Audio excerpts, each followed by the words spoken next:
시청자 여러분 안녕하십니까? 김동수입니다. 윤석열 전 대통령 탄핵반대 집회를 이끌었던 전광훈 사랑제일교회 목사가 21대 대선 출마를 선언하면서 윤석열 전 대통령을 파면한 헌법재판소를 폐지하겠다고 밝혔습니다.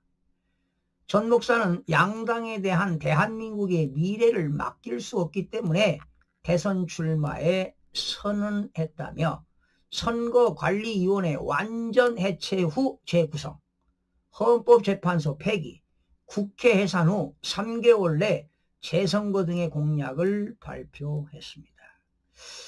자, 여러분, 지금 전광훈 목사는 선거관리위원회를 해체해야 된다. 이거 틀린 얘기 아닙니다. 지금 중앙선거관리위원회는요, 대한민국의 사전선거가 2014년도부터 실시가 되는데 지금 11년째 계속 사전선거에서 부정투표를 해온 것은 사실입니다. 그거 어떻게 입증하느냐? 숫자로 입증합니다.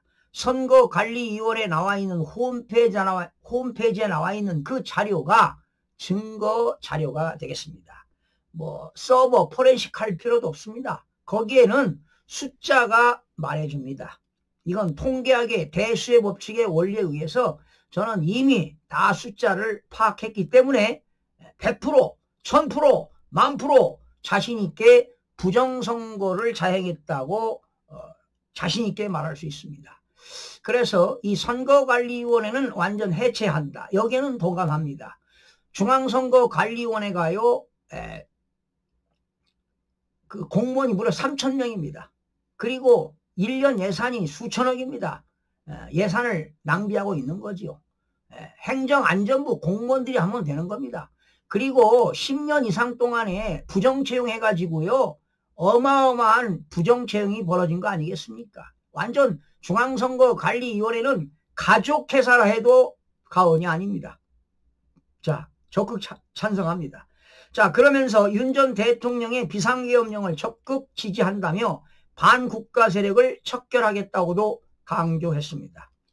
그런데 문제가 대법원은 지난 2019년 전 목사의 공직선거법 위반 혐의로 징역 6개월에 집행유예 2년형을 확정했고, 이에 따라 전 목사는 피선거권이 박탈된 상태입니다. 이게 사실이라면 전광훈 목사는 대통령에 출마할 수가 없습니다.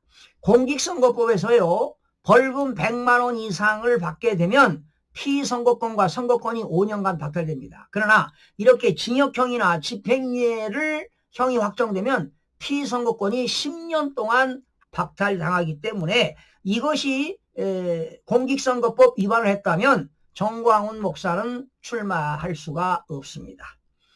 자, 전 목사는 대선 출마가 불가능하지 않느냐는 취재진 질문에 사실상 판결이 무효라고 주장하기도 했는데요. 자, 여러분, 참고로 이 대통령 선거에 대한 공직선거법 몇 가지를 전해드리겠습니다.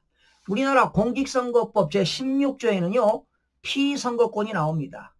피선거권, 그러니까 후보로 나갈 수 있는 사람은 선거일 현재입니다. 앞으로 6월 3일 날이 선거인데 선거일 현재 국내에서 5년 이상 거주한 국민이어야 됩니다. 그리고 만 40세 이상 국민으로서 피선거권이 주어지고요. 그리고 그러나 이제 국회의원은 18세 이상이죠. 원래 20세에서 18세로 내렸는데 대통령은 만 40세 이상이면 출마가 가능합니다. 그런데 공직선거법 56조의 기탁금이 얼마인지 아십니까? 대통령 선거는 기탁금 3억 원을 내야 됩니다. 그러나 공직선거법 57조에는 기탁금 반원이 나오는데요. 후보자가 당선이 되거나 대통령에, 그리고 사망하거나 또 그 유효 투표수입니다. 그러니까 선거한 유효 투표수에서 100분의 15 이상을 득표하는 경우에는 기탁금 100% 3억 원을 반환받을 수가 있습니다. 그러나 유효 투표율이 100분의 10에서 100분의 15 미만 시에는 기탁금 100분의 50을 반환받을 수가 있습니다. 그러니까 반절을 반환받을 수 있다는 이야기가 되겠습니다. 자, 이렇게 지금 대통령 후보로 나오겠다고 했는데요. 지금 보니까 뭐 한 25개의 정책 공약을 발표했네요.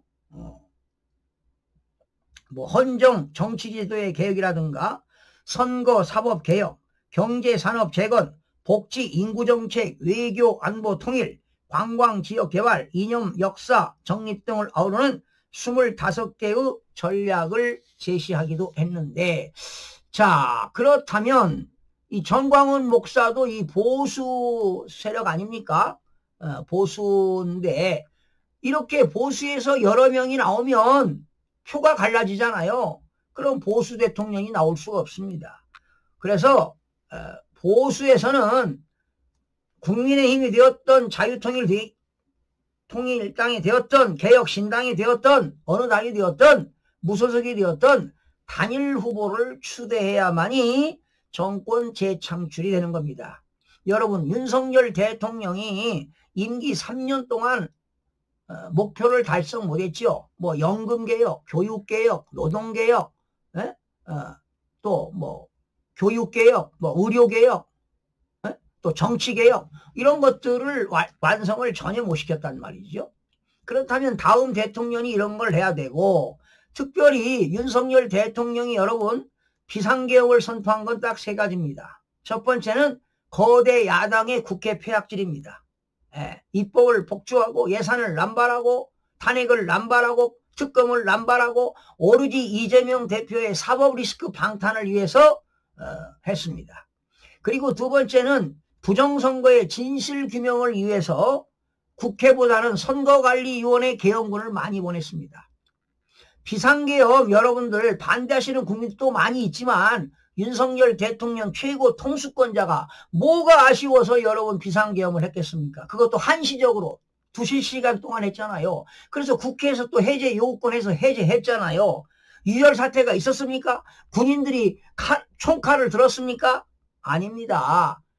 누구 다친 사람이 있습니까? 오히려 군인들이 다쳤습니다. 그리고 세 번째는 대한민국의 입법, 사법, 행정에 반국가 세력들이 압묵하고 있어서 이 국가 세력들을 척결하기 위해서 비상개혁을 한 것인데, 국민들 그리고 정치인들, 지식인들, 언론인들이 이걸 모르고 있고 오로지 비상개혁하게 되면 80년대를 생각해가지고 나쁜 것, 국민들에게 피해주는 것, 이렇게만 생각하는데 천만에 그렇지 않습니다. 그 비상계엄의 윤석열 대통령의 당위성, 정당성을 우리 국민들이 알아야 되는데 그나마 2030 세대들이 깨어나고 있잖아요. 부정선거를 진실을 규명하자, 척결하자, 반국가 세력을 척결하자, 이거 당연한 겁니다. 지금 MBC라든가 JTBC 제대로 팩트를 방송하고 있습니까? 국민들이 알 권리를 지금 방송을 하고 있습니까? 전혀 그렇지 않습니다, 여러분. 시청자 권익을 보호를 하고 있습니까? 민주적인 여론 형성을 구성하고 있습니까? 전혀 그렇지 않습니다, 여러분. 그래서 이번에는 보수에서는 단일 후보가 나와서 대통령이 당선돼야 되고, 그래야 자유민주주의를 지킬 수가 있습니다. 여러분, 이재명 같은 후보가 정과 사법, 그리고 지금 대법원에서 이제 공직선거법 3심 판결이 조만간에 나올 텐데, 이거 대통령이 당선돼도 문제입니다. 재판 결과에 따라서 재선거 또 60일 이내 해야 됩니다. 그러면 국가적으로 낭비입니까? 그래서 조희대 대법관은 헌법과 법률에 의하여 양심적으로 공직선거법 판결이 이루어지고, 정말 민주주의의 꽃이 뭡니까? 선거 아닙니까? 선거가 정말 공정성과 투명하게 선거가 진행되어야지, 이렇게 부정선거하면 대한민국 미래가 없습니다. 자유민주주의 무너지고 전체주의로 갈 수밖에 없습니다. 국민 여러분들이 정말 뉘우치고 깨우치고 알아야 될 거라고 봅니다. 어떤 분들은 제가 이런 방송하니까 김동수 정신 나간 사람, 정신 나간 사람, 정신이 제대로 바뀐 사람이냐 뭐 어떤 사람이냐 도대체 알 수가 없네. 천만의 말씀입니다. 여러분 저는 평생을 정치와 행정과 경제와 경영과 법률을 평생을 연구하고 책을 쓰고 정말 국익을 위해서 일한 사람 중에 한 사람이라고 보면 정말 그지없습니다. 정말 인생을 최선을 다해서 살아왔고 대한민국을 위해서 애국 시민으로서 인생을 살아왔습니다. 시청자 여러분 고맙습니다.